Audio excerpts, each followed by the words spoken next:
Maraming nagtatanong na kumusta daw ang academic grades ng mga ROTC cadets na.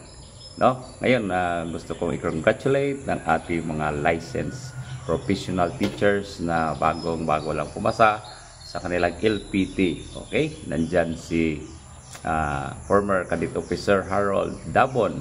Okay? And si Francis Adasa.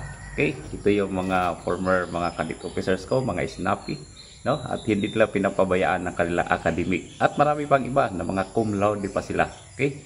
Yun sila Gisami Pakatan, Lisa Tampipi, no? Si Shane Gadjano, and others. No? Sila tulang. Ang iba naman nakapasok na sa PMA cadets. Ang iba officers na. Okay? So, yun ang ating ROTC. No? Yung mga produkto natin. Ang iba, BOTC graduates, and na-OCC na rin yung iba.